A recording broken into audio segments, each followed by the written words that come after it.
రాయలసీమ ప్రాజెక్టులకు బడ్జెట్లో పైసా నిధులు విడుదల చేయకుండా రైతులను టీడీపీ ప్రభుత్వం మోసం చేసిందని బీసీవై పార్టీ అధినేత బోడే రామచంద్ర యాదవ్ ఆరోపించారు. రాయలసీమ ప్రాంతంలో పెద్ద పెద్ద సాగునీటి ప్రాజెక్టులు ఉన్నప్పటికీ రైతుల పంటకు సరైన నీరు అందించడంలో టీడీపీ పూర్తిగా విఫలమైందని అన్నారు. నంద్యాల జిల్లా పర్యటనలో భాగంగా పార్టీ నాయకులు కార్యకర్తలతో సమావేశం నిర్వహించారు.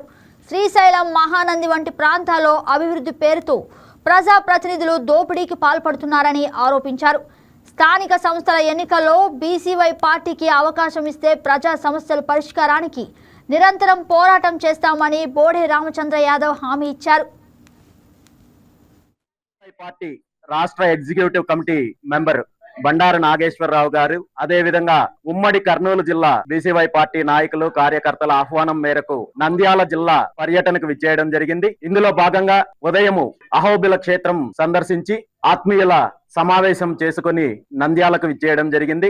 మనందరికీ తెలుసు, నంద్యాల జిల్లా అన్ని రకాలుగా వ్యవసాయ పరంగా కావచ్చు, పారిశ్రామిక పరంగా కావచ్చు, అభివృద్ధి చెందే అవకాశం ఉన్నప్పటికీ కూడా వాస్తవ పరిస్థితులు ఎలా ఉన్నాయో మనకు తెలుసు. ఈ జిల్లా ప్రాంతం గుండా కృష్ణా నది, తుంగభద్ర నది, అదే విధంగా కుందు నది లాంటి 3 నదులు ప్రవహిస్తున్నప్పటికీ కూడా తెలుగు గంగా ప్రాజెక్టు లాంటి ప్రాజెక్టులు ఈ ప్రాంతంలో ఉన్నప్పటికీ కూడా రైతాంగానికి సాగునీరు అందించడంలో ప్రభుత్వాలు పూర్తిగా విఫలమవుతున్నాయి. తెలుగు గంగా ప్రాజెక్టుకు సంబంధించిన కాలువలు ఆధునీకరణలో కానీ, మరమ్మతులు చేయడంలో కానీ నిర్లక్ష్యం వహించడం వల్ల ఈ రోజు వేలాది మంది రైతులకు, చివరి ఆయుకట్టు రైతులకు నీరు అందలేని పరిస్థితి ఉంది. అదే విధంగా శ్రీశైలం జలాశయం ఈ ప్రాంతంలో ఉన్నప్పటికీ కూడా ఈ ప్రాంత రైతులకు నీళ్లు అందించలేని పరిస్థితుల్లో ఉంది. ప్రతి సంవత్సరం కుందు నదికి వచ్చే వరదల ద్వారా వందలాది గ్రామాలు ముంపుకు గురవుతున్నాయి. వేలాది ఎకరాల పంటలు నష్టపోతున్నప్పటికీ కూడా దీనికి శాశ్వత పరిష్కారం చూపించడంలో ప్రభుత్వాలు పూర్తిగా విఫలమవుతున్నాయి. అదే విధంగా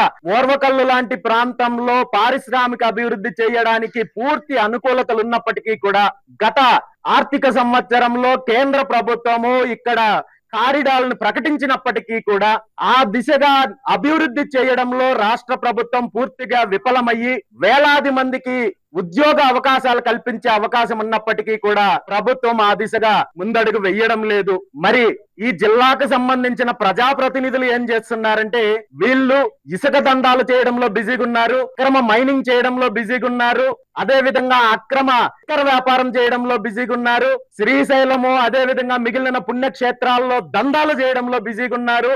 నిరుద్యోగులకు ఉద్యోగాలు ఇస్తామని చెప్పి అధికార తెలుగుదేశం పార్టీకి సంబంధించిన నాయకులు ఒక్కొక్క అభ్యర్థి నుండి లక్షలాది రూపాయలు అక్రమంగా వసూలు చేసి కోట్ల రూపాయలు కొల్లగడితే బాధితులకు న్యాయం చేయాల్సిన ప్రజాప్రతినిధులు ఈ కుంభకోణాల్లో భాగస్వామ్యం అయ్యి ప్రజలను పీడించే పనిలో బిజీగా ఉన్నారు తప్ప జిల్లా సమస్యలను పట్టించుకోవడంలో కానీ, రైతాంగానికి మంచి జరగాలని కానీ, ఇక్కడ పారిశ్రామిక అభివృద్ధి జరగాలని ఏమాత్రము ఈ జిల్లాకు సంబంధించిన ప్రజాప్రతినిధులు లేదు అనేది